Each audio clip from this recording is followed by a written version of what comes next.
Bonsoir, nous sommes au cœur de l'Assemblée nationale. Gabriel Attal, bonsoir. Bonsoir Darius Rochebin. Les crises extérieures, les crises intérieures, Iran, Groenland, Europe bousculée, on parlera des graves événements en cours. Comment est-ce que vous qualifiez la crise où nous sommes ? Je crois qu'on vit une crise de modèle. Les grands référentiels qui ont bâti les rapports géopolitiques, on le voit, sont bafoués chaque jour un peu plus. Ce qui fait que les Français, légitimement, s'interrogent beaucoup sur ces référentiels et sur les grands principes qu'on a toujours affichés, mis en avant et qui aujourd'hui, on le voit, ne servent finalement plus vraiment qu'à protéger ceux qui les bafouent tous les jours. Face à Trump, est-ce qu'on pourra être plus fort face à Poutine, en Iran aussi, dans les interventions extérieures? Le message général, est-ce que la France peut être plus offensive? On voit aujourd'hui que certains, et c'est le cas de Donald Trump, ne voient le monde qu'à travers une grille de lecture. Il y a les forts et il y a les faibles. Et ils parient sur notre faiblesse, nous les Européens, parce qu'ils parient sur notre désunion et sur notre dépendance. Et moi je crois qu'on peut être plus unis et moins dépendant, plus indépendant. Donc on peut être fort. Vous êtes parmi les principaux présidentiables français. Vous avez fait le choix d'être vraiment ici, dans le chaudron, dans l'Assemblée. On parlera aussi de ça. Comment est-ce que la France peut être plus forte en termes de stabilité, stabilité extérieure, stabilité intérieure. On va prendre place si vous voulez. Avec plaisir. Monsieur le Premier ministre, la situation d'abord en Iran, si tragique, si atroce de la répression. Le régime des mollahs tombera, parce que c'est le sens de l'histoire, et parce que les Iraniennes et les Iraniens font preuve d'une bravoure, d'un courage, d'un attachement à la liberté qui est absolument extraordinaire. C'est une situation de désolation absolue, des milliers de morts, peut-être des dizaines de milliers de morts, dans une répression sanglante et aveugle. Et je crois que, évidemment, les Français sont extraordinairement bouleversés par les images qui nous parviennent, et elles sont peu nombreuses, puisque les communications sont complètement coupées depuis maintenant plusieurs jours. Et légitimement, ils s'interrogent sur ce que nous pouvons faire pour mettre fin à cette situation. Est-ce que la France peut dire et faire davantage? Les États-Unis parlent et les États-Unis peut-être agissent. Est-ce que la France peut faire davantage? Je crois effectivement qu'il faut davantage agir que parler. Et je pense qu'il y a un certain nombre de choses qui peuvent être menées. J'en parlais avec certains diplomates qui ont été en poste en Iran, qui connaissent bien la situation. Ils expliquent très bien à quel point ce régime, c'est un édifice.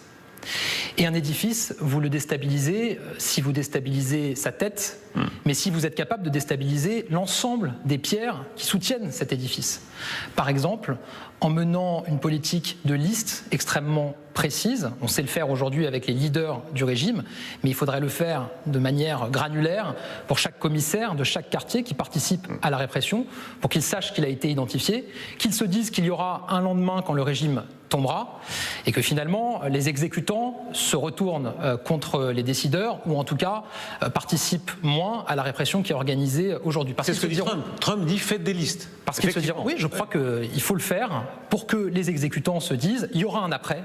Dans cet après, on peut venir me chercher, et donc j'ai intérêt à ne plus suivre la répression telle qu'elle est orchestrée et menée par les leaders. Vous avez fait événement dans l'affaire du Venezuela parce que vous avez condamné le fait que le droit international ne soit pas respecté, mais en même temps, vous avez dit parfois, pour défendre un peuple qui est sous l'oppression, l'usage de la force peut être utile. Je crois que la seule question qu'on doit se poser d'un point de vue militaire, c'est ce qui est à la fois réaliste et efficace. Évidemment que cette question-là, elle est posée pour l'Iran aujourd'hui, quand on regarde et quand on voit le massacre qui est en train de se jouer et de se dérouler sous nos yeux. Et encore une fois, on ne dispose pas de l'ensemble des images et des informations.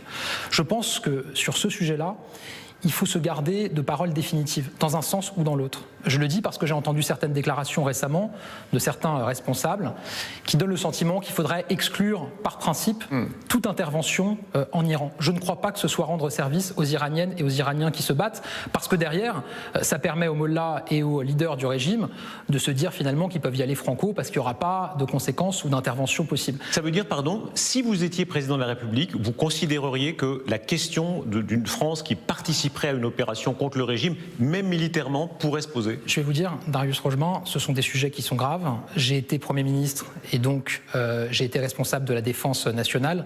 Je sais à quel point, sur ces sujets-là, vous prenez vos décisions à la lumière d'informations dont vous disposez, qui sont des informations classifiées, qui viennent de nos services de renseignement et de services de renseignement de partenaires ou d'alliés. Ça fait 1 an et demi que je ne suis plus au pouvoir, aux responsabilités, je ne dispose pas de ces informations. Maintenant, si des informations attestent qu'il est possible qu'une intervention participe à la fin de ce régime et à aider le peuple iranien de manière efficace, évidemment que tout doit être regardé. Pour vous le dire différemment, si une intervention devait avoir lieu, je me garderais bien de la condamner par principe. C'est très intéressant ce que vous dites. Il y a évidemment 2 traditions. Le Quai d'Orsay, juste là derrière vous, il y avait une tradition au Quai d'Orsay de surtout on n'intervient pas. Bien sûr, on compatit avec les peuples qui sont victimes de tirs à balles réelles par la police, etc. Mais on n'intervient pas. Vous marquez une différence par rapport à cette tradition. Mais je pense qu'il y a par ailleurs au Quai d'Orsay, et je l'entends parfaitement, je le partage d'ailleurs dans une certaine mesure, évidemment une connaissance de l'histoire et du fait que des interventions extérieures pour participer ou changer un régime par une intervention ont quand même assez rarement porté leurs fruits ou donné des résultats viables sur le long terme. Parce que la réalité, c'est qu'il y a le jour d'après et que ça ne peut pas être un saut dans le vide. Et qu'évidemment, c'est des choses qui doivent se préparer et surtout qui doivent être réalistes. Parce que intervenir pour intervenir, c'est peut-être donner des espoirs et parfois de faux espoirs à ceux pour qui on intervient sans avoir d'effet efficace. On a un cas d'école vertigineux, c'est ce qui se passe au Groenland. Qui aurait imaginé que les États-Unis d'Amérique menaceraient potentiellement l'Europe? Il se passe beaucoup de choses selon nos informations. Il y a des mouvements, en tout cas de services secrets pour prendre position au Groenland. Est-ce qu'on peut aller plus loin? Selon vous, est-ce qu'il serait bien que des troupes françaises, anglaises et autres soient là pour dissuader des provocations américaines? Je vous le disais il y a un instant, Donald Trump, sa grille de lecture du monde, c'est les forts et les faibles. Il considère que l'Union européenne est faible parce qu'elle est désunie et parce qu'elle est dépendante. Il n'a pas tort. Il n'a pas tort dès lors que l'Europe ne prend pas conscience de sa puissance. Parce que l'Europe peut être puissante si elle est unie et si elle assume de réduire ses dépendances et de construire sa propre puissance. Pour vous le dire de manière très claire, si on laisse une forme d'incertitude sur la capacité de l'Europe à défendre ses intérêts et la souveraineté d'un État membre de l'Union européenne, c'est plutôt ce qui va contribuer à ce qu'une intervention américaine puisse arriver. Donc au contraire, je pense qu'il faut une grande clarté. Maintenant, il ne faut pas oublier non plus la souveraineté des États au sein de l'Europe, et notamment du Danemark et du Groenland. Pour vous le dire de manière très claire, si les Danois en font la demande, évidemment, je crois qu'un signal stratégique doit s'imposer et que ça peut passer par des exercices autour du Groenland, ça peut passer par la présence de troupes européennes au sol. On ne parle pas de combat, franchement, il y a peu de gens qui imaginent des combats, voilà. Mais une sorte de rapport de force avec des soldats français qui seraient là pour que les Américains ne sortent pas de leur base, par exemple. Est-ce que ça, vous l'imaginez? Si les Danois en font la demande, je le dis, il peut y avoir ce qu'on appelle un signal stratégique. L'objectif, c'est évidemment de ne pas aller dans l'escalade, mais plutôt dans la désescalade. Et je pense qu'on arrive à la désescalade dès lors qu'on montre qu'on sait mordre, voilà, et qu'on montre qu'on est fort. Et c'est pas uniquement une question militaire, c'est aussi une question économique. Si demain il devait y avoir une invasion du Groenland par les États-Unis, dont je rappelle qu'ils sont membres importants de l'organisation du traité de l'Atlantique Nord, de l'OTAN, que par ailleurs ils sont des alliés historiques de l'Europe, évidemment que ça changerait tout. Et que ça veut dire qu'en termes économiques, le deal sur les droits de douane qui a été signé ne peut plus s'appliquer, et ça veut dire qu'il peut y avoir des mesures de rétorsion, l'interdiction de survol du continent européen par des avions américains, qui sera évidemment très coûteuse pour eux. Tout ça, évidemment, c'est des choses qui doivent être affirmées clairement, si on veut se faire respecter et si on veut éviter d'arriver à une escalade ensuite. Au-delà du cas du Groenland, est-ce qu'il y a une question de philosophie politique? Vous dites, vous êtes un pro-européen très assumé. Est-ce que l'Europe peut être plus dure et même plus agressive? Les Américains l'assument complètement. L'équipe qui est là, les Exet et compagnie, disent oui, nous sommes agressifs. Ils disent nous sommes une grande puissance agressive. En Europe, c'est un peu tabou de dire ça. Est-ce que vous assumez ça, que l'Europe doit cesser parfois d'avoir les dents trop limées? Je crois qu'il faut retrouver une autorité dans les relations internationales. Et que cette autorité dans les relations internationales, elle passe évidemment par la force. Moi, je suis pour le droit international. Et je crois que l'objectif de ma génération, ça doit être l'apaisement du monde. Mais on ne parviendra pas à l'apaisement du monde simplement en brandissant la Charte des Nations Unies à chaque fois que le droit international est bafoué. Et le droit international ne peut pas devenir un bouclier pour ceux qui le bafouent matin, midi et soir. Est-ce que ça passe par un panache même verbal contre Bush fils avec le crime d'agression contre l'Irak? Villepin et Chirac avaient tenu un discours évidemment très spectaculaire. On n'entend pas ce type de discours aujourd'hui en Europe. Est-ce que vous l'aimeriez? Mais je fais aussi partie d'une génération qui a vu effectivement du panache dans un certain nombre de discours, mais je n'ai pas le sentiment que le panache dans les discours ait permis de restaurer la puissance de la France ou de l'Europe, ou ait permis même d'empêcher des interventions contre lesquelles il y a eu des déclarations avec beaucoup de panache. Moi, je pense que l'important, c'est d'être crédible dans notre rapport de force et dans l'autorité qu'on doit avoir sur la scène internationale. Ça passe par quoi? Ça passe par prendre conscience de notre propre puissance. L'Europe, c'est un géant si on est capable d'être unis et d'investir. Ça passe par notre réarmement, d'où l'importance des débats budgétaires qui ont lieu ici en ce moment.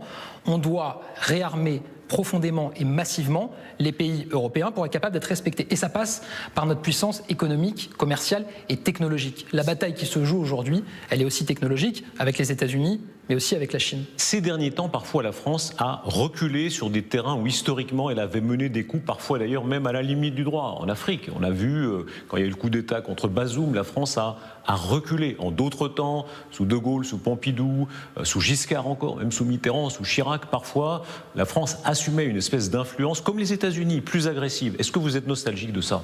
Non, moi je crois que à cette époque, la France a assumé une influence, a assumé des interventions, en masquant la réalité du fondement de ces interventions qui étaient les intérêts de la France. On peut avoir les deux, des intérêts et de la morale, ça n'empêche pas. Mais ça veut dire qu'il faut l'assumer. Moi je suis pour des partenariats avec les pays africains qui assument les intérêts mutuels. Parce que cette hypocrisie-là, parfois ces mensonges, ils ont contribué à aujourd'hui, on le voit dans les opinions publiques, il y a beaucoup d'instrumentalisation autour de ça, mais un sentiment anti-français qui s'est développé. Assumer qu'on a des intérêts propres et qu'intervenir en Afrique, c'est aussi le cas avec notre aide publique au développement, ça doit servir les intérêts des pays africains et nos propres intérêts. Vous tenez un certain discours sur Trump qui est intéressant. Ça a beaucoup marqué votre tweet sur le Venezuela, qui est un tweet très développé parce qu'il y a ceux qui sont fanatiquement anti-Trump disant tout ce qu'il fait est mauvais. Vous avez nuancé en disant oui, c'est mauvais, vous avez condamné le fait que le droit international soit piétiné, mais il y a quelque chose d'intéressant. Qu'est-ce que ça veut dire exactement? Dans le fameux curseur pro et anti-américain, qui est si important en France depuis toujours, il y a des présidents classés pro-américains, Toro a raison, Sarkozy, anti-américain, Jean Chirac. Si vous étiez président, comment vous vous situez? Mais pardon, moi je suis pro-France et pro-Europe, Darius Rochebrun. Et il y a eu quand même une tradition, une forme de continuité en France assez proche des États-Unis. Mais pourquoi proche des États-Unis? Parce que c'était nos intérêts avant tout. C'était nos intérêts en matière de défense, c'était nos intérêts en matière commerciale. Ça a changé? Mais le problème, c'est que ces intérêts sont devenus des dépendances. Et donc il faut beaucoup de lucidité de ce point de vue-là et se concentrer avant toute chose sur les intérêts de la France et de l'Europe. Et donc assumer de réduire ces dépendances. Moi, je ne veux pas d'une France et d'une Europe totalement dépendantes des États-Unis ou de la Chine. Or, c'est ça qui se joue pour l'avenir, plus encore aujourd'hui avec l'intelligence artificielle, la robotique, le quantique, qui vont structurer les rapports de force internationaux dans les décennies à venir. Est-ce que Trump défend encore ce qu'on appelait, le mot un peu vieilli, mais le monde libre? C'est-à-dire, est-ce que vous mettez quand même un ordre de priorité, si j'ose dire, entre, bien sûr, il y a un impérialisme américain, mais la Chine, qui, elle, est impériale et en plus une dictature épouvantable. Est-ce que Trump nous défend quand même un peu? Relativement. Lisez ce qui est écrit par l'administration Trump, écoutez les déclarations de Donald Trump.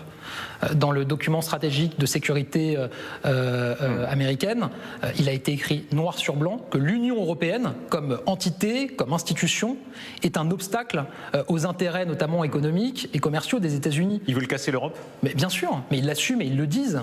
Donc je crois qu'il faut nous aussi qu'on assume et qu'on dise clairement ce qu'on veut faire, c'est-à-dire avoir une Europe puissante. Mais c'est pas juste des mots et des incantations. Je vous disais à l'instant, notre réarmement militaire, notre réarmement économique et technologique. Vous savez, moi, ce qui m'empêche de dormir, c'est quand je regarde et quand j'entends un certain nombre d'acteurs de l'intelligence artificielle, de l'innovation, qui disent à quel point, sur l'innovation et les nouvelles technologies, on est en train de perdre la bataille avec la Chine et avec les États-Unis, et notamment avec la Chine. Moi, je ne veux pas que demain, le choix de nos enfants, de nos petits-enfants, en matière de travail, il se situe entre eux, servir des cafés aux Américains ou changer les draps des Chinois quand ils viennent en France visiter nos châteaux et faire du tourisme. Je veux qu'on puisse rester, redevenir sur certains secteurs une nation en avance, pionnière sur les sujets technologiques. C'est possible. Est-ce qu'ils peuvent gagner ce que vous appelez l'international réactionnaire? Trump, mais c'est peut-être pas le plus idéologique. Autour de lui, des gens comme Stephen Miller, comme Vance, qui visiblement sont habités par un projet idéologique. Ils peuvent gagner si on ne fait pas preuve de la lucidité suffisante. Je pense qu'il faut le dire, il faut assumer.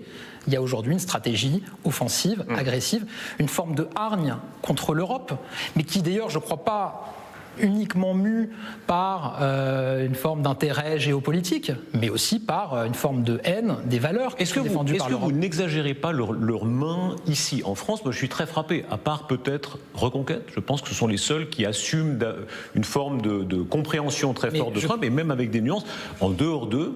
Qui vraiment prend le relais de Trump? Mais je ne parle pas de leurs mains et des relais qu'ils ont dans le débat politique français. Je parle de la stratégie qui est assumée de leur part et de leur intervention. Ils n'ont pas besoin de relais. Il y a quelques jours, on a vu Steve Bannon s'exprimer sur une chaîne de télévision française, assumer que son objectif dans cette internationale réactionnaire est l'élection de Marine Le Pen en 2027 en France. Et on a vu dans leurs documents stratégiques, évidemment, que leur objectif, c'est de morceler l'Europe, à la fois pour leurs intérêts propres, parce qu'ils ont intérêt à notre désunion, mais aussi parce qu'il y a un agenda idéologique et pourtant, qui est promu. Soyons honnêtes, Madame Le Pen, dans la condamnation de la violation du droit international par Trump, a été plus claire que le président de la République. Qui avait raison? Non, attendez. Le président de la République s'est exprimé sur le sujet. Il a publié une réaction. Le ministre des Affaires étrangères s'est exprimé aussi.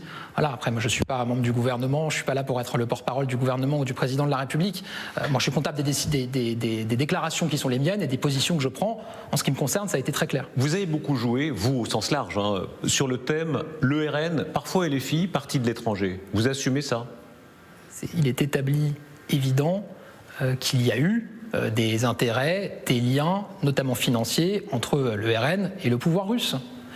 Il est avéré évident qu'il y a des accointances qui existent, y compris avec la sphère qu'on évoquait, Bannon et autres.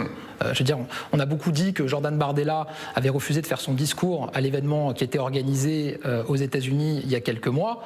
On a oublié de dire qu'il s'y était rendu pour faire un discours. Parce mais ensuite il l'a annulé. Oui, il l'a annulé. Et il a eu la formule qui est pas mal de dire c'est plus la doctrine Monroe, c'est la doctrine Poivreau, en parlant de Steve Bannon.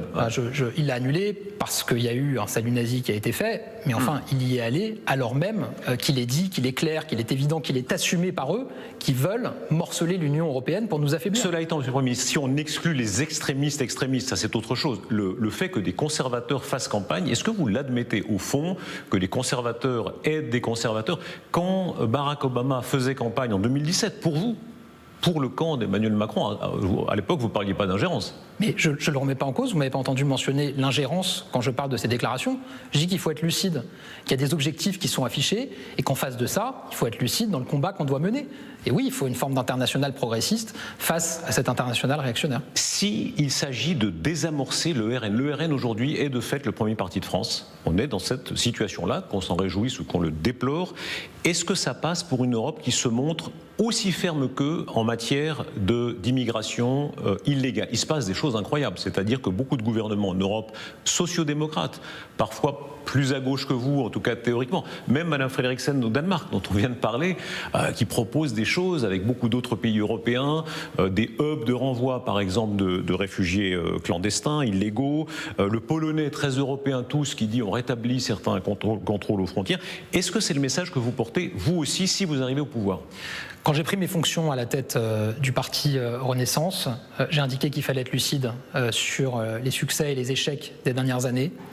Et j'ai assumé de dire qu'en matière régalienne, c'est-à-dire en matière de sécurité, en matière d'autorité, en matière d'immigration, qui est une compétence régalienne, le en même temps ne fonctionnait pas.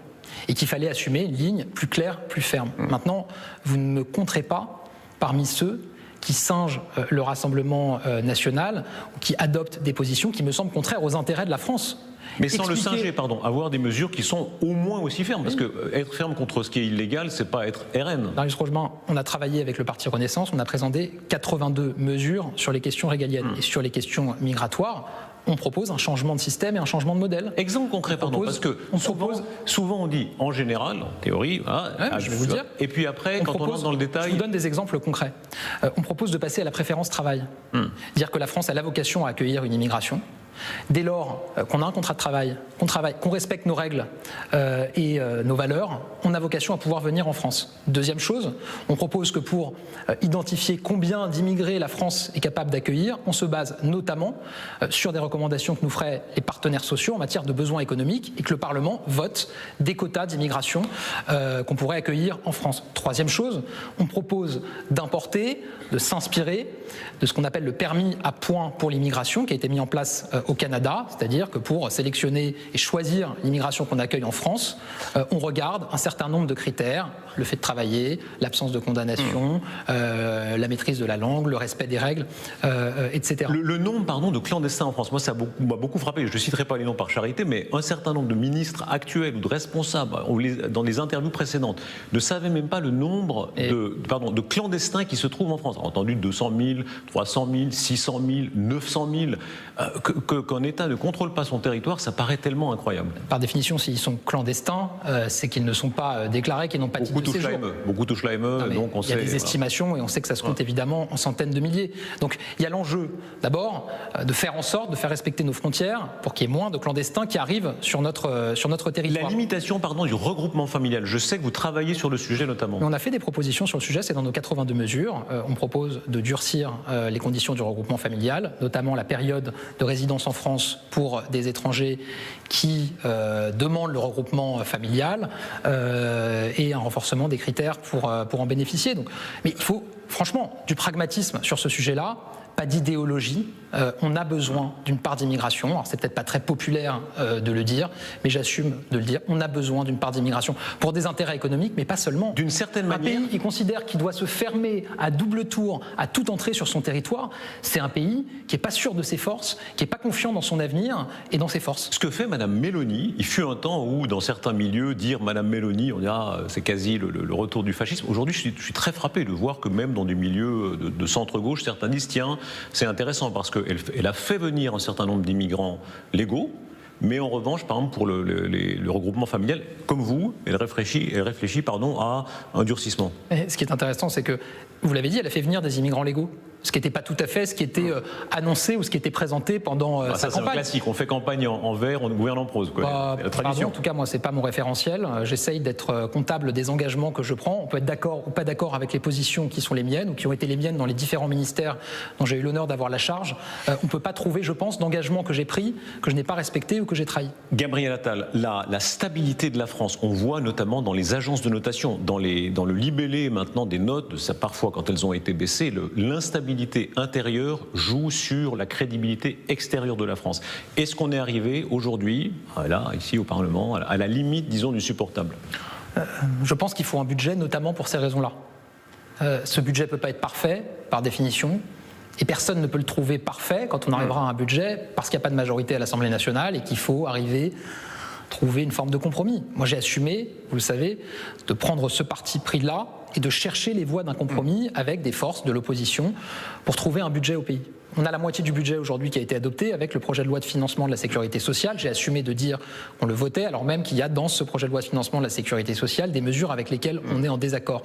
Il faut maintenant avancer sur le budget de l'État, c'est l'enjeu des prochaines heures et des prochains jours. Est-ce qu'on est arrivé aux dernières cartouches ? Le gouvernement gouverne, enfin il y a eu Barnier, Bayrou, Lecornu. Est-ce qu'on est arrivé au bout du bout ? C'est-à-dire que s'il devait y avoir la chute de ce gouvernement, est-ce que la dissolution est inévitable ? Mais d'abord, moi je souhaite le maintien de ce gouvernement, la stabilité de ce gouvernement de Sébastien Lecornu, qui fait du mieux qu'il peut dans les circonstances actuelles. C'est un bon Premier ministre ?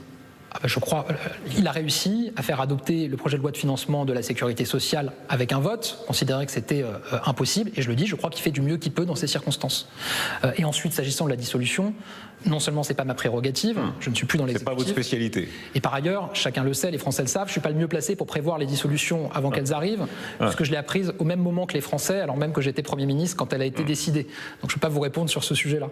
Comment était la scène, pardon ? Vous savez que M. Larcher était notre invité il y a quelques mois, et moi j'étais très frappé de voir, là, il décrivait dans le détail le moment où le président de la République lui dit « je dissous », et il dit qu'il a été saisi, qu'il s'est dit « j'ai pas assez de présence d'esprit pour répondre quelque chose ». Est-ce que vous avez éprouvé ça, vous ? Bien sûr. J'ai été appelé à peu près une heure avant que ça ait été annoncé, sans que rien ne m'ait été dit ou aucun signal ne m'ait été envoyé auparavant. alors même que j'ai compris ensuite que des réunions avaient lieu pour la préparer, y compris avec des membres de mon gouvernement, plusieurs jours, voire plusieurs semaines auparavant. Maintenant, moi, je regarde pas dans le... Pardon, est-ce que le président de la République a eu une formule du genre « je vous consulte » ou il vous a mis devant le fait accompli? Le président m'a annoncé la décision qui était la sienne. On a eu un échange autour de cette décision. Je lui ai dit ce que j'en pensais. J'ai proposé ma démission pour qu'il puisse avoir une alternative à cette décision parce que je pressentais ce qui allait arriver pour le pays et que ça allait jeter le pays dans l'instabilité qu'on connaît aujourd'hui. Maintenant, Darius Rochebrun, ça va faire 2 ans. Je ne suis pas là à ressasser et à revenir en permanence sur ce sujet-là. Moi, ce qui m'importe, c'est d'avancer et de trouver les moyens d'arriver jusqu'en 2027 le moins mal possible. C'est terrible, mais on en est là aujourd'hui dans ce qu'on doit être capable de faire pour qu'il y ait un vrai choix ensuite que les Français trancheront. Vous menez une réflexion sur la Ve République. Il y a beaucoup d'échéances que vous êtes en train de préparer et je suis frappé de voir que vous dites en substance, regardons les démocraties qui nous entourent. Vous maintenez la Ve République, mais vous dites même l'idée de coalition. Le mot est tabou. Chez beaucoup ici au Parlement, vous dites coalition, ça c'est pas la tradition gaullienne. Non, vous dites on peut être tradition gaullienne et on travaille vraiment une coalition. Expliquez ça. Je regarde autour de nous. Je vois des grandes démocraties européennes qui ont des parlements qui ressemblent à celui qu'on a aujourd'hui, c'est-à-dire différents partis politiques qui sont représentés, aucun n'ayant une majorité absolue, et qui pourtant arrivent à gouverner dans la stabilité et arrivent à faire des réformes. Les chanceliers durent parfois 8 ans, 10 ans, 16 ans. Et on peut considérer que ces dernières décennies, en Allemagne, il y a eu davantage de réformes qui ont été faites, notamment d'un point de vue économique et social, qu'en France. Alors même qu'en France, on avait le fait majoritaire, les majorités absolues, pléthoriques, qui se sont succédées. Moi, je suis pragmatique. Ce que je veux, c'est qu'on renoue avec une efficacité publique. Ce que je veux, c'est que les Français puissent se dire que quand un gouvernement, un Parlement prend des décisions, ça se traduit concrètement dans leur vie. Pardon, ce sera la logique de 2027. Certains, pour reprendre l'image comme des cabris, sautent sur leur chaise en disant gaullisme, gaullisme, gaullisme, alors qu'en réalité, on n'est déjà plus dans l'esprit complet du gaullisme des origines. On voit bien ce qui se passe. Oui, même si... on bidouille un peu. Le général de Gaulle n'a pas constitutionnalisé le mode de scrutin et donc a laissé la porte ouverte par une loi organique à ce qu'il puisse y avoir un changement et donc potentiellement des logiques de coalition. Donc ça ne me semble pas être à rebours totalement de la Ve République ou du gaullisme. Si vous avez raison, est-ce que c'est déjà le moment de le faire avec le Parti socialiste? En réalité, est-ce que vous vous orientez vers une forme de discussion avec le PS? Ce sont vos interlocuteurs les plus disons, naturels aujourd'hui. Vous savez qu'après la dissolution et les élections législatives qui ont eu lieu, et après la chute de chacun des 3 premiers ministres qui se sont succédés depuis la dissolution, j'ai systématiquement fait la même proposition au président de la République, c'est qu'avant de nommer un nouveau Premier ministre, les partis se mettent autour d'une table, bâtissent un compromis sur le fond et qu'ensuite un Premier ministre soit nommé pour être quelque part le notaire de l'exécutant de cet accord qui aurait été trouvé entre les forces politiques. Est-ce que c'est possible aujourd'hui? Ce qui est assez nouveau. Avec le PS, est-ce que c'est possible non pas d'avoir un accord simplement de non-censure un peu comment dire bidouillard où on dit je te soutiens, non, mais plus que ça, de dire allez, on se met autour de la table et on convient d'une non-censure. Ça n'est pas possible puisque eux-mêmes n'en veulent pas. Et les déclarations d'Olivier Faure sont très claires de ce point de vue-là. Il n'en veut pas. J'ai une fin de non-recevoir à chaque fois que... La porte est vraiment fermée? Que je l'ai proposé. En tout cas, sous cette forme-là, oui. Ouais. Maintenant, il faut quand même avancer. Mais ce qui est certain, c'est que dans toutes les discussions que j'ai, que ce soit avec le Parti socialiste ou avec les LR, j'ai en tête la stabilité, évidemment, qu'on doit trouver pour le pays aujourd'hui, mais j'ai aussi en tête une forme de changement culturel qu'on doit adopter en France, peut-être pour les prochaines années ou les prochaines décennies, si on veut que ce soit des années et des décennies utiles. S'il faut affirmer la clarté de la stabilité, est-ce qu'on est à un moment où le retour du 49.3 se justifie? Là-dessus, j'ai été Premier ministre, je sais à quel point c'est difficile, et encore... je bénéficiais d'une majorité relative. Aujourd'hui, Sébastien Lecornu, il n'a pas de majorité du tout. Et je vais vous dire, quand c'est difficile, c'est assez désagréable d'avoir des personnalités qui vous font la leçon, vous expliquent ce que vous devriez faire. Moi, j'ai entendu le Premier ministre qui s'est exprimé à plusieurs reprises, qui a dit qu'il s'engageait à ne pas utiliser le 49.3. Il faudra qu'il s'y tienne? Parce qu'il s'est engagé à ne pas utiliser le 49.3, parce que les socialistes, Olivier Faure notamment, lui ont demandé, ont exigé qu'il renonce au 49.3 pour ne pas le censurer quand il a été nommé. Tant que les socialistes ne changent pas de position officiellement et n'acceptent pas qu'il puisse y avoir un 49.3 de manière un peu explicite, je comprends qu'ils ne souhaitent pas l'utiliser. Donc vous semblez dire qu'il faut qu'ils tiennent cette parole pour l'instant. Je vous dis que je n'ai pas de leçon à donner en la matière et qu'en tout cas, il a pris un engagement. Je vous disais tout à l'heure que pour moi c'était important quand on tient des engagements de les tenir. Il a pris un engagement dans un contexte. Alors que les socialistes lui disaient, si vous ne renoncez pas au 49.3, on vous censure. Certains vont plus loin encore. S'il ne change pas de position, non, ils ne peuvent pas s'attendre à autre chose. Certains vont plus loin encore, en imaginant les ordonnances. Du côté, alors là, vraiment un peu à l'ancienne, le gouvernement qui essaye de passer en force, vous l'imaginez? À un moment, il va falloir qu'on ait un budget. On est déjà à la mi-janvier. Vous avez vu tout ce dont on a parlé sur ce qui se passe dans le monde. Les bouleversements géopolitiques, la course technologique absolue dans l'IA et la robotique, le dérèglement climatique. Et la France, on est en train de se demander si on va réussir à avoir un budget. Évidemment qu'il faut avancer d'une manière ou d'une autre. Même par des ordonnances, c'est possible? Moi, mon souhait, c'est ce que j'ai défendu, c'est ce que j'ai porté, c'est ce que j'ai cherché à construire depuis le début de cette période budgétaire, c'est qu'on arrive à trouver un accord, qu'on arrive à pouvoir voter sur un budget. Tout le monde expliquait au départ que c'était pas possible de voter sur un projet de loi de financement de la sécurité sociale et que nécessairement, il y aurait des ordonnances ou un 49.3. On y est parvenu.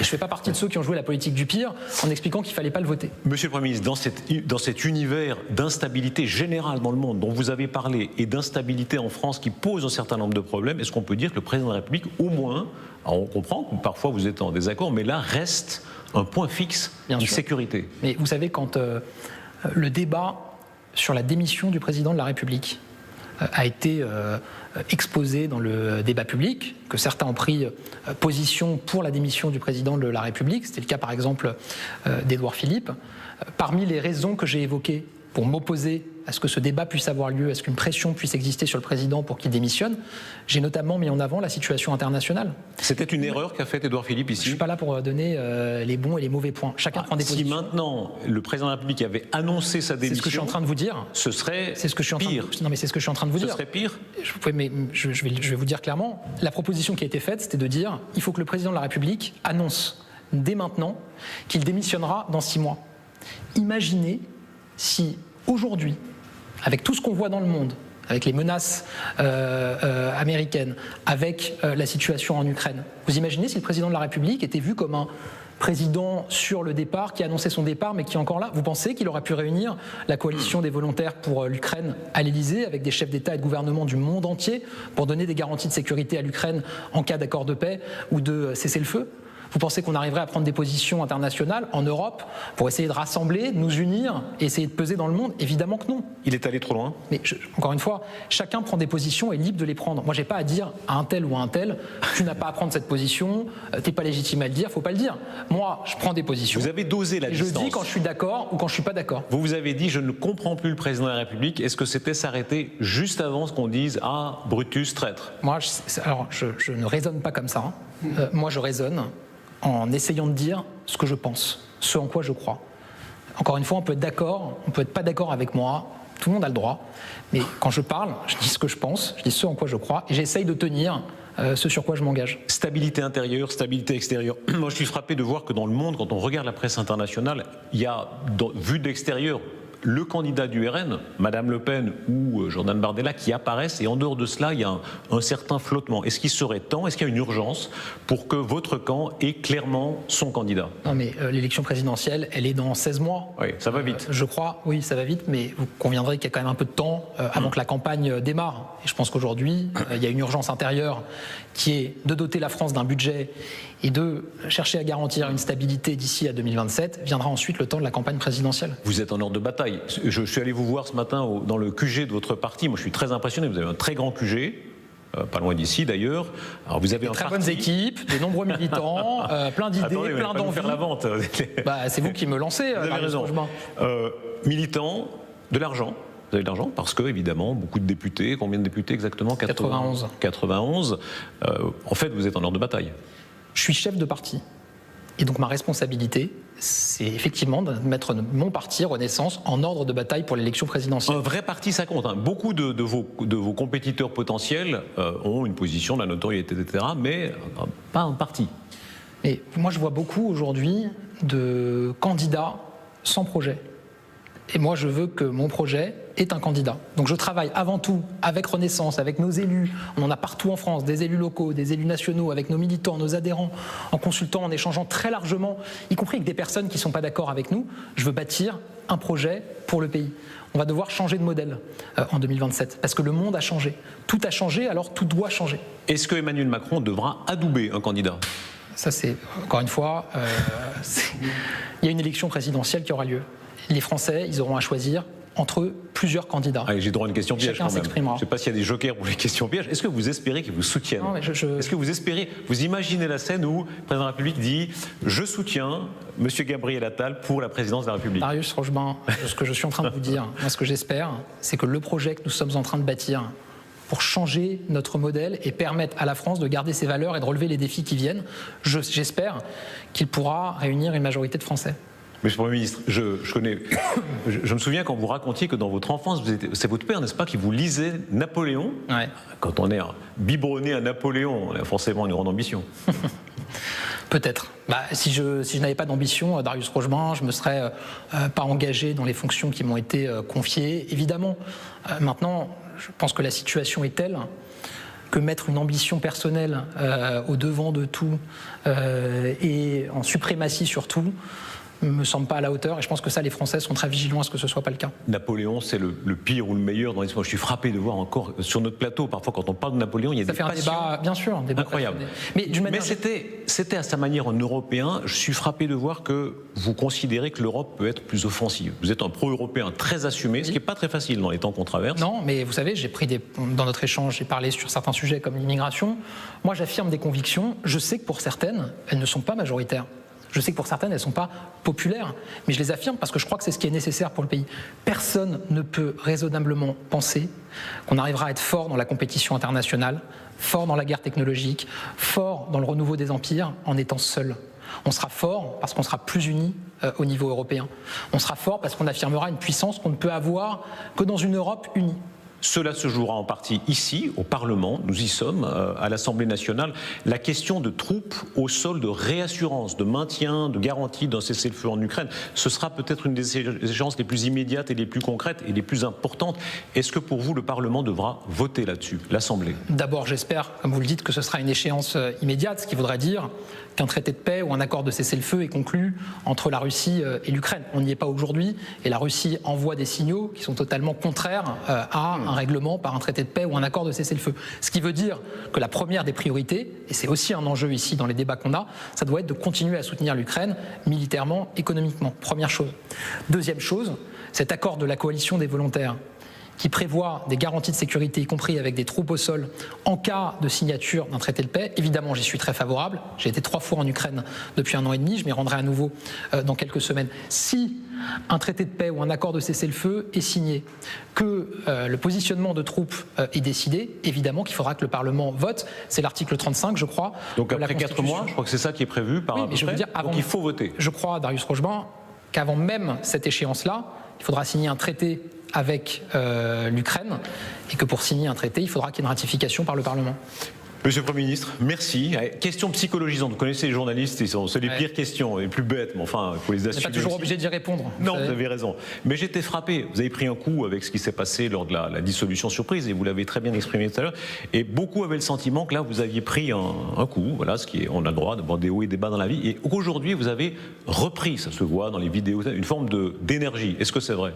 Oui, bien sûr. Moi, je m'en cache pas, mais encore une fois, mais je veux dire personnellement, humainement. Mais ma déception et cette forme de rupture que j'ai ressentie au moment de la dissolution, elle était avant tout parce que je pressentais ce qui allait se passer dans le pays. C'était pas tant ma situation personnelle à moi. Vous savez, j'étais nommé Premier ministre, on n'avait pas de majorité. Je savais la précarité de cette situation et quand j'ai eu connaissance des résultats aux européennes, j'ai proposé au président de la République ma démission. Mais est-ce qu'il y a eu un instant de déprime? Et on a le droit, hein, De Gaulle dit qu'il allait sur la lande irlandaise parfois, ou c'était dans la campagne anglaise quand il avait un coup de déprime. Est-ce qu'il y a eu un instant de déprime? C'est beaucoup dit, encore une fois, on ne va pas faire de la psychologie de bas étage, mais oui, de vague à l'âme, quoi. Il y a eu la nuit du doute, mais ça j'en parlerai ultérieurement et dans d'autres formats. Ah ben, je me réjouis de vous entendre sur la nuit du doute. Et merci, Monsieur le Premier ministre, d'avoir été notre invité.